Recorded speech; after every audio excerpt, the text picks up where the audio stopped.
Hey, hey, hey. I am Big Meach, and this is a Big Meach Moment. Honey, I am sitting up here relaxing because I have a day off from the donut factory, right?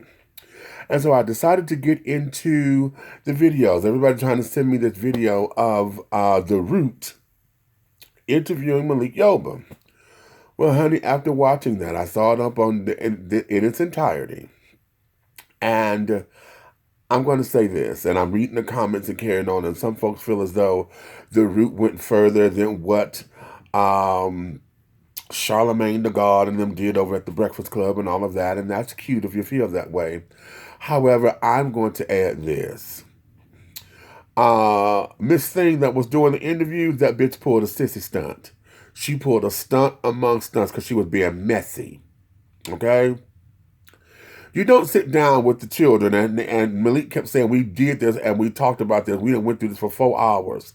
So within that 4 hours time, he knew about the one thing that you was going to bring about little Miss Thing, honey. Okay, Miss Ebony Malia girl, who talked about the whole 13, 16-year-old underage shit. Okay, but then you sit up there and you sucker punched him with the rest of this bullshit that you claim that you found on the internet.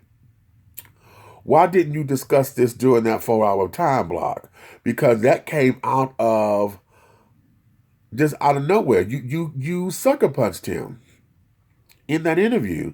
And then you would want to expect for him to sit down there and to have a meaningful conversation with you. Let me tell y'all something.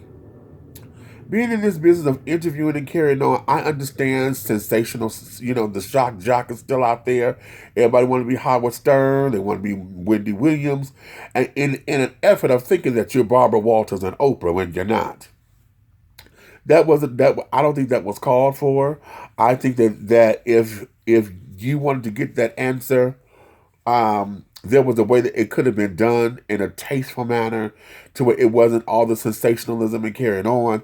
And basically, what you were trying to do is to say that this man was gay and that you're trying to sit up there and set the precedent that a lot of folks are trying to get with him admitting or trying to come out and say that you've been having sex with transgender women.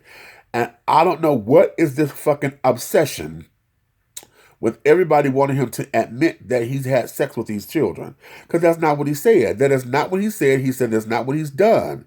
He is attracted to it and carried on. Now, I'm going to give you this. I want y'all to Google. Wait a minute, I'm trying to get my light right.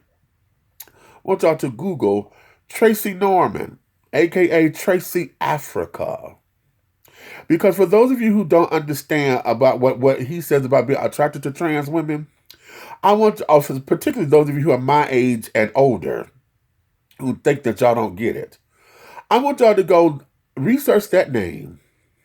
And when you see her face, I want y'all to remember she was the face of the girl on the box of Dark and Lovely Perm. Okay? That beautiful black woman that everybody thought was biological or cisgender was trans. And there was a many of people who sit up there and fantasized about her, how dark and lovely she was, and this, that, and the other, and carried on as a beautiful woman. And what they saw was a woman. What about those of you who, I want you to Google this. Google the name Tula, Tula. Because that stunning bitch, honey, was a Bond girl in the James Bond movies before anybody found out that she was trans.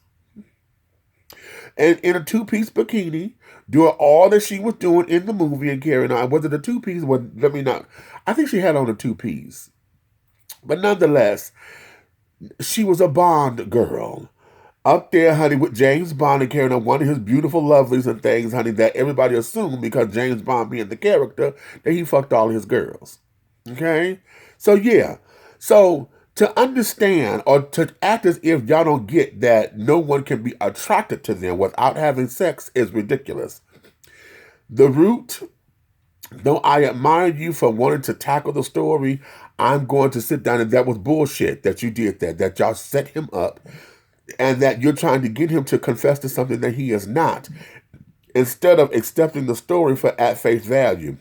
If you wanted to sit down there and get critical with him and carrying on, he said y'all have 4 hours and y'all had set up how y'all was going to do the interview. He took the questions. He knew what you was going to ask. After 4 hours, that's ridiculous and that is heinous and that's wrong. Y'all wrong as two left shoes on the right foot for that. You wrong, Root. You wrong. And that's not, so you're trying to get tea. That's not tea. That there was dirt and that was burnt coffee. You wrong as fuck for that. And I don't applaud that. I don't applaud that at all.